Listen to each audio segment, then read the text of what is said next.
Who do you think will be the first Aggie drafted in what round? We've been going back and forth with this, and it's been interesting because guys like Travion Williams has made a huge move, I believe, up the draft boards. And I'm really going to start talking to my scouts and stuff after this combine and my NFL personnel types.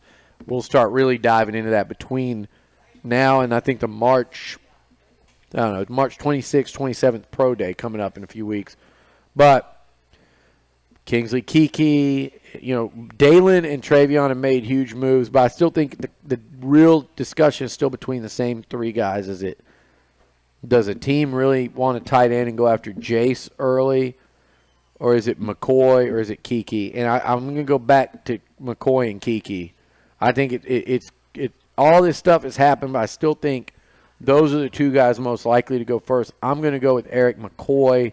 I think he'll be the first center off the board, one of the first interior O-linemen off. I think he goes sometime around mid-second. That's my answer to that one. The other question, how are Jimbo and staff recruiting the legacy recruits of Sam Adams and Terry Price? Is it part of pride for them or simply going after the truly talented athletes? Well, I don't think you can't. And Jimbo Fisher is not going to – you don't use a scholarship.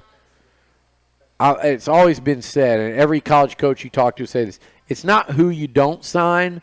We all whine about who you don't sign.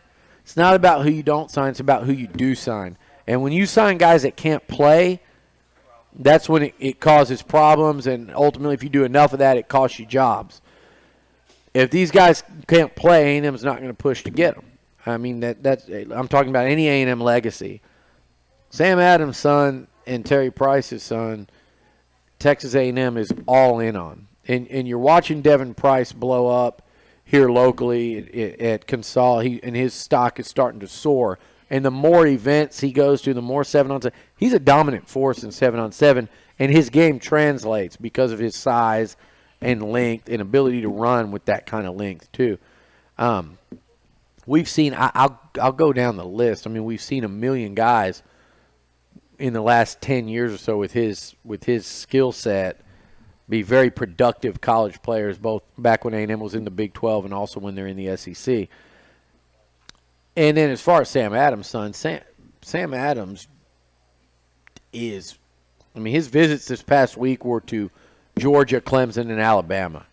And if he wanted to commit to any of those three right now, they'd have a scholarship for him. I mean, this kid, if A&M will be lucky, fortunate, not lucky, they have a real shot at him, but they will be high. Jay Graham will be high-fiving everyone in the office. Him and Jimbo will be running around the Bright Complex, high-fiving and hugging everybody if they get him. He's a pretty special talent out of Seattle.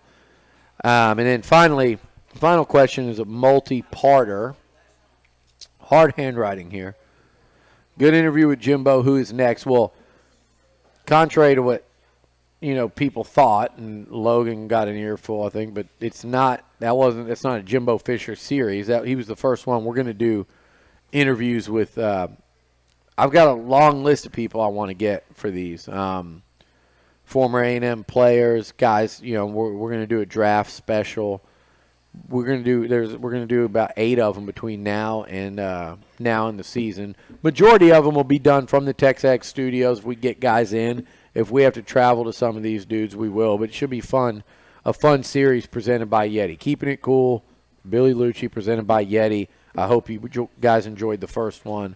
I thought Jimbo was tremendous. I thought it was great for the fans to get to watch it, and I thought it was just really good of him to do that. And then also today, we get to go out there as media and watch A&M go through the